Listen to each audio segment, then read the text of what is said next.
Hello, my name's Jason. I'm not an archaeologist, but I do play one on TV. So come join me as we go into the dust.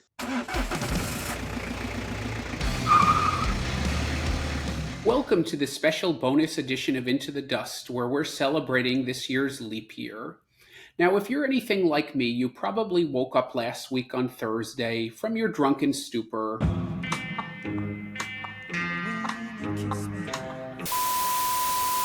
And as the haze was slowly lifting off of your eyes and brain, you looked at your watch or your smartphone and you said, "What? 29? What's going on?" And after a minor little freak out, Don't worry. I'm not gonna do what you all think I'm gonna do, which is just flip out!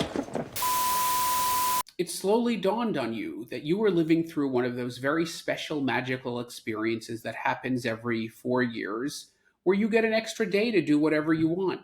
And that probably entails going to work for an extra day and not getting paid.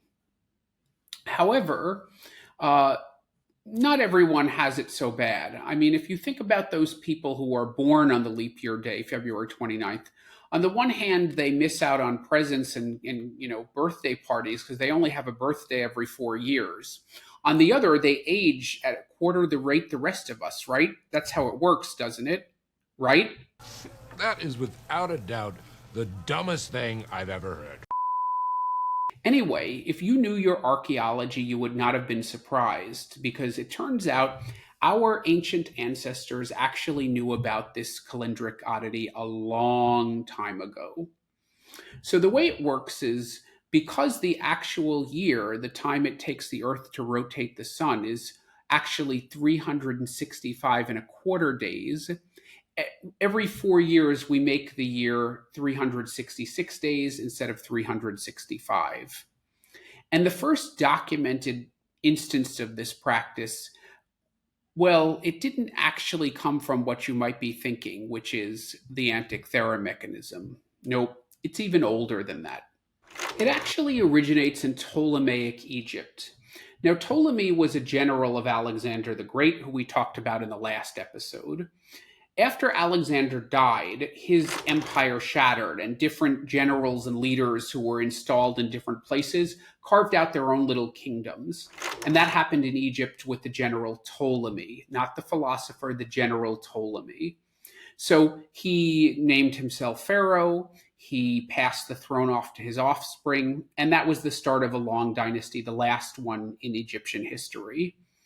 And actually, this is the same dynasty that Cleopatra, some centuries later, was also a part of. So it was actually a Greek dynasty. I don't care what they tell you in school. Cleopatra was black. Wrong! And that's why Cleopatra, whose actual royal title was Cleopatra the Seventh, they weren't very creative with names. That's why she was actually the first documented pharaoh to even learn to speak Egyptian in that dynasty, because they were basically Greeks. Anyway, one of the rulers of this dynasty, Ptolemy III, again, not very creative with names, he issued a decree in 238 BC, instituting the leap day and the leap year every 4 years. Now, he did this at a place called Canopus. So this was called the Decree of Canopus. No, not cannabis, Canopus, which is a city on the Nile River Delta. However, everyone must have thought that's exactly what he was smoking, because they never instituted the decree. The priests rejected it, and he gave the decree in front of the priesthood, a group of the priesthood, and the people were suspicious. So it was forgotten, just like actually over a long period of time, the entire ancient Egyptian language and culture forgotten. But a funny thing happened in 1799 when Napoleon's goons, as they were stripping Egypt of all of its antiquities, uncovered the Rosetta Stone, which actually is located like 2 blocks from where I am right now in the British Museum.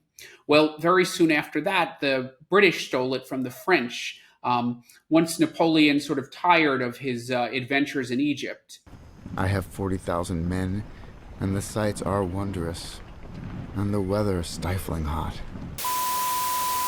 and heroically abandoned his soldiers to their fate in the Egyptian desert to go back to Paris and do some politicking. Well, lucky the Rosetta Stone turned out to be frickin' amazing because it actually had the same content written in 3 alphabets, 2 languages though. It had hieroglyphics, the ancient Egyptian sort of writing system, but it also had Demotic, which was the same language, except it was sort of a more common and simple alphabet that was used for daily vernacular. In fact, the name Demotic literally means language of the people, or the people's language. So again, it had ancient Egyptian hieroglyphics, it had Demotic, and this is the really important one, it had ancient Greek. And that's so important because the fact that it had those languages next to each other, people understood ancient Greek. So it was only a matter of time before they could use that to translate the hieroglyphics, which was the real game changer. And that was eventually done in 1822 by a guy named Champollion. And that was an amazing breakthrough for the study of ancient Egyptian history because it basically unlocked what was once called the Sphinx's riddle. And what did the Rosetta Stone say? Well, it was actually kind of a letdown. It turned out to be a relatively mundane proclamation by the Egyptian priesthood proclaiming the royal cult of the pharaoh Ptolemy V. Again, not very creative with names. Now, that was a routine thing that happened, which was pharaohs had a royal cult, so this was just the priesthood proclaiming it.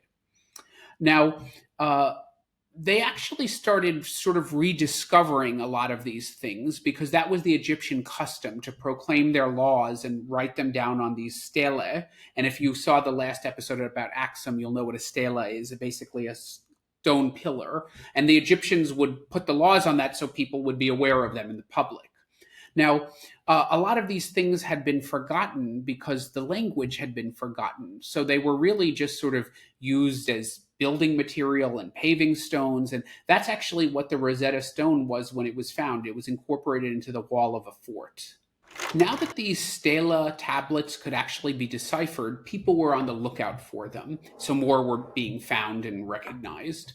And that's exactly what happened in 1866 in a town called Tanis, also in the Nile River Delta, where Prussian archaeologist Carl Richard Lepsius found one of these things. And it actually turned out to be our Canopus Decree with the leap year idea. Now, just like the Rosetta Stone, it has the 3 languages, on different sides, making it easier to interpret. It actually has more text. It's a longer text than the Rosetta Stone, and it's in remarkably good shape. Just a small little portion of the upper right-hand corner is missing, so it's a very complete text. And that's really lucky because even though they're stone tablets, over the long course of history, these things have been known to break. The Lord Jehovah has given unto you these 15, 10 commandments for all to obey. And believe it or not, subsequently 2 other copies of the same Canopus Decree were discovered, one in 1881 and one as recently as 2004. But as I mentioned, this Canopus Decree with the idea for the leap year didn't take hold. But it was revived about 200 years later by the Roman emperor. Well, he actually wasn't an emperor, the Roman dictator Julius Caesar, when he reformed the calendar to the Julian calendar, which lasted for quite a while. And in that, he did reintroduce the leap year. But this time it stuck, and actually this is how it came down to us today. However, even though he was the leader of the Roman Empire, there's still perhaps an Egyptian connection here. Remember, he went to Egypt and was actually smitten by Cleopatra. Yep, that Cleopatra VII.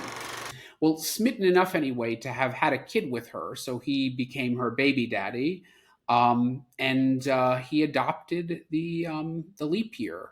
So maybe it was her that gave him the idea. Anyway, we'll never know. But that's the leap year and the archaeological view on it.